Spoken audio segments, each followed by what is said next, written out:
आज हम पढ़ेंगे सूर्यकांत त्रिपाठी निराला जी द्वारा रचित बादल राग कविता। बादल राग कविता हमारी पाठ्य पुस्तक आरोह भाग में सूर्यकांत त्रिपाठी निराला जी का प्रसिद्ध संग्रह अनामिका का छठा भाग यहाँ दिया गया है। यहाँ पहले कठिन शब्दों के अर्थ जान लेते हैं और उसके बाद प्रसंग क्या होगा फिर देखते हैं। समीर का अर्थ वायु, पवन, हवा, सागर, समुद्र, तृति तैरना, अस्थिर अस्थायी, दग्ध तपता हुआ या जलता हुआ, दुखी संतप्त, निर्दय दया, प्लावित डूबा हुआ या जलमग्न, माया छल, रण युद्ध, तरी नौका, भेरी नगाड़ा, गर्जन तेज आवाज़, घन अनेकार्थी शब्द है। एक अर्थ होता है हथौड़ा, लेकिन यहाँ दूसरा अर्थ यहाँ बादल से है। सजग सोया हुआ, सुषुप्त सोया हुआ, अंकुर पौधे के विकसित होने से पूर्व की अवस्था, उर हृदय, पृथ्वी धरती, नव का अर्थ नौ यहाँ पर नया है। ऊंचा कर सिर, गर्भ से सिर ऊपर उठाना, ताक रहे हैं, देखते रहे हैं या देख रहे हैं। ए मतलब संबोधित करना, यानी बादल यहाँ पर संबोधन शैली है क्योंकि बादलों को संबोधन किया गया है। क्योंकि यह कविता छायावादी शैली में लिखी गई है तो यहाँ सीधा अर्थ नहीं है। यहाँ प्रतीकों के माध्यम से कवि ने अपनी बात कही है। इस कविता में कवि सामाजिक विषमता के प्रति कुठाराघात करते हैं। सामाजिक विषमता को दूर करने के लिए क्रांति का आह्वान करते हैं और यह क्रांति निम्न वर्ग में आएगी। कौन उसे लेकर आएगा? तो वे बादल को क्रांति दूत के रूप में पुकार रहे हैं। तो यहाँ प्रसंग होगा, कवि बादल को क्रांति दूत के रूप में आह्वान कर रहा है। तो वे कहते हैं, तृति है समीर सागर पर, अस्थिर शुभ पर दुख की छाया। जैसे ही आकाश पर बादल छाते हैं तो कवि को ऐसा प्रतीत होता है कि मानो यह बादल युद्ध की नौका है जो हवा की सागर पर तैर रही है। और इसे देखकर जो पूंजीवादी वर्ग है, जिसने जो सुख अर्जित किया है, वह जानता है कि यह सुख अस्थिर है क्योंकि इसे निम्न वर्ग का शोषण करके इकट्ठा किया है। तो इस अस्थिर सुख पर वह बादलों के छाने को दुख की छाया के रूप में देख रहे हैं, क्योंकि ये बादल जब क्रांति लाएंगे तब ये उनके सभी सुख उनसे छीन देंगे। जग के दग्ध हृदय पर, संसार के जलते हुए हृदय पर बादलों की इस क्रांति का जो रूप यहाँ पर कवि देख रहे हैं, वह निर्दय विप्लव की प्लावित माया के रूप में है। अब आप देखिए, यहाँ पर दग्ध हृदय में दग्ध विश्लेषण लगाकर दुख की अधिकता को प्रकट किया है और निर्दय विशेषण लगाकर विप्लव की क्रूरता को बताया है, उसे और अधिक क्रूर कर दिया है। तो कह रहे हैं कि बादलों का जो यह रूप है वह उन्हें क्रांति दूत के छल युक्त विनाशकारी रूप में दिख रहा है, जो विद्रोह की जल प्रलय है, बाढ़ है, क्रांति है, उसमें इस शोषक वर्ग को डुबो देंगे। यहाँ तेरी रणतरी भरी आकांक्षाओं से, घन भेरी गर्जन से, सजग सुप्त अंकुर, उर्मे पृथ्वी के आशाओं से, नवजीवन की ऊंचा कर सिर ताक रहे हैं ए विप्लव के बादल।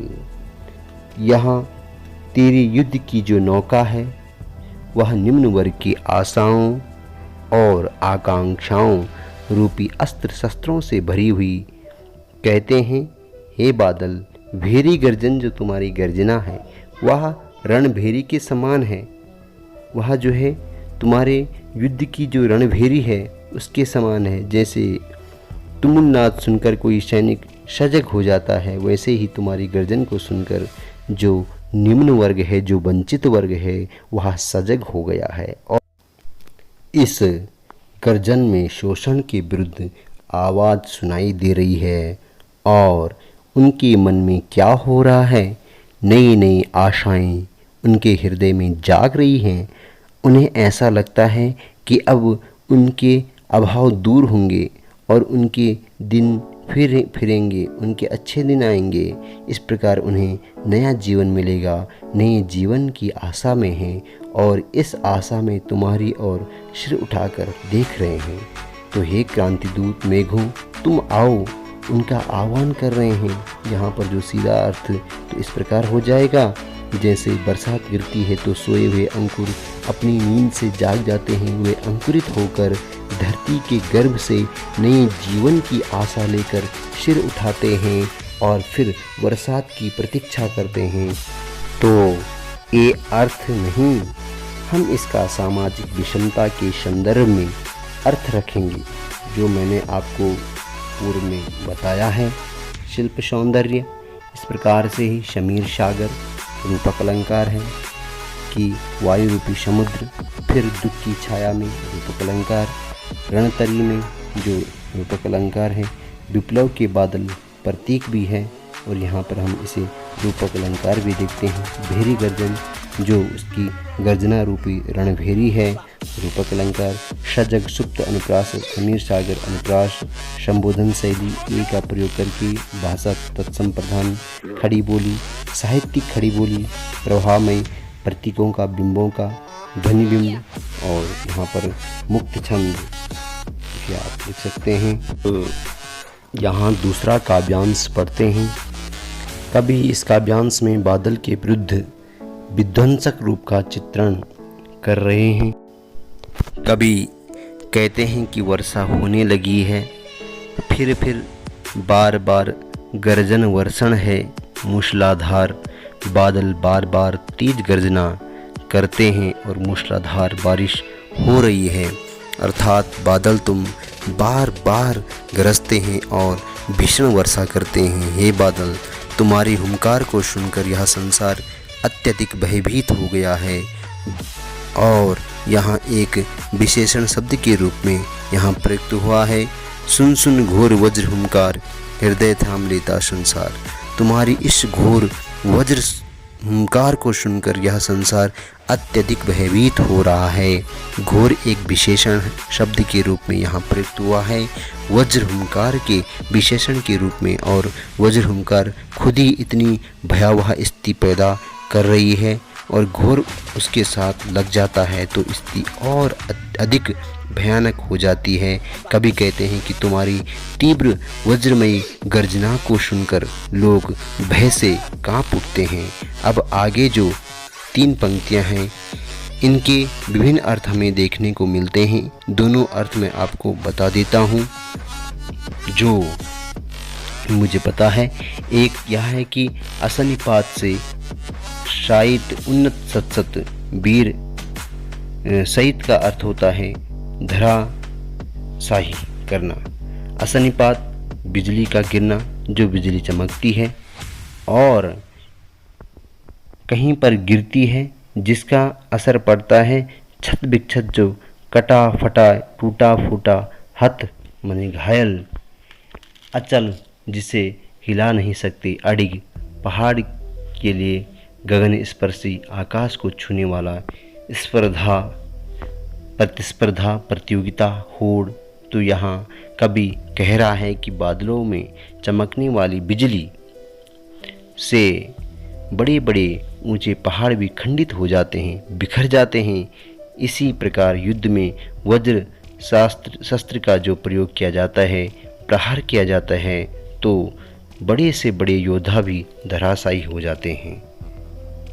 तो भाव यहाँ इस प्रकार से है कि जब क्रांति का शंखनाद गूंजता है तो बड़े बड़े पूंजीवाद, पूंजीपति जो शोषक वर्ग का प्रतिनिधित्व कर रहे हैं वे धराशायी हो जाते हैं और गगन चूमता उनका घमंड, अभिमान, ऊंचे होने का जो गर्व उन्हें है वह भी चूर चूर हो जाता है। तो यहाँ एक अन्य अर्थ हमें देखने को मिलता है जो इस प्रकार से हैं, जो अधिक सटीक मुझे लगता है कि बादल में बिजली होने से उनका शरीर आहत है और फिर भी वे घनघोर वर्षा करते हुए स्थिर हैं। बिजली से उनका शरीर क्षत विक्षत एवं घायल होकर टुकड़े टुकड़े हो रहा है, परंतु वे स्पर्धा के लिए अधीर हैं, आगे बढ़ने की होड़ में बेचैन हैं।